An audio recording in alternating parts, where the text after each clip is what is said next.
এটি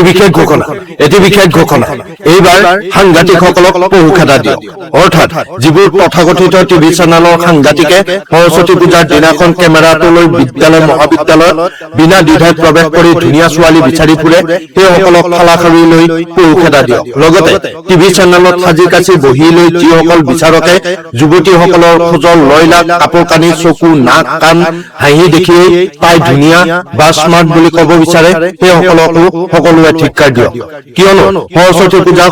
পূজা হৈ থাকিবলৈ দিয়ক ফেশ্বন শ্ব' সুন্দৰী প্ৰতিযোগিতালৈ ৰূপান্তৰিত নকৰিব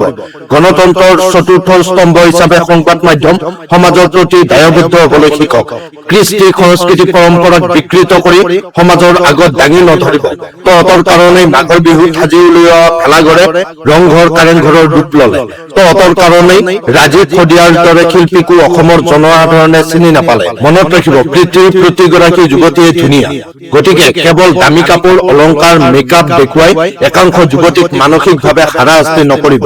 দেখাত ধুনীয়া হোৱাতকৈ জ্ঞানী শিক্ষিত আত্মনিৰ্ভৰশীল হ'বলৈ উদগনি জনাওক তহঁত সমাজৰ দাপোন গণতন্ত্ৰৰ চতুৰ্থ স্তম্ভ সেয়ে সমাজৰ সৰ্বতো প্ৰকাৰৰ উন্নতিৰ বাবে নিৰপেক্ষ হিচাপে কাম কৰক বিশেষ মন্ত্ৰীৰ পাছে পাছে কেমেৰা লৈ ফুৰাতকৈ সাধাৰণ জনতাৰ পাছে পাছে কেমেৰা লৈ ফুৰক পুৱাই ফুল তুলবা বাটি ভৰাই চিৰা খাবি লাডে নাছিল পলাই অটোৱালা মই গায়কসকলক মাতি আনি অনাতকৈ ৰাজীৱ শদিয়াৰ দৰে মাতি আনক কুকুৰালীৰ পাছে পাছে কেমেৰা লৈ ঘূৰি ফুৰাতকৈ ৰাজীৱ শদিয়াৰ দৰে ব্যক্তিসকলৰ সাক্ষাৎ লৈ সমাজক চিনাকি কৰি দিয়ক কিয়নো আপোনালোক হৈছে গণতন্ত্ৰৰ চতুৰ্থ স্তম্ভ গতিকে সৰস্বতী পূজাৰ দিনাখন সুন্দৰী বিচাৰি যোৱাতকৈ যুৱতীসকলৰ কঁকালৰ খোজৰ লয়লাক মুখৰ ভাঁজ দেখুৱাই প্ৰতিযোগিতা পতাতকৈ ছোৱালীসকলক কেনেকৈ আত্মনিৰ্ভৰশীল হ'ব পাৰি আলোচনা কৰক ব্যৱহাৰ শিকক মানৱতা মূল্যবোধ সন্মান এই সকলোবোৰৰ ওপৰত সজাগতা অনা চেষ্টা কৰক তাকে নকৰি যদি এইবাৰ সৰস্বতী পূজাৰ দিনাখন কেমেৰাটো লৈ সুন্দৰী বিচাৰি গৈ পহু খেদা খায়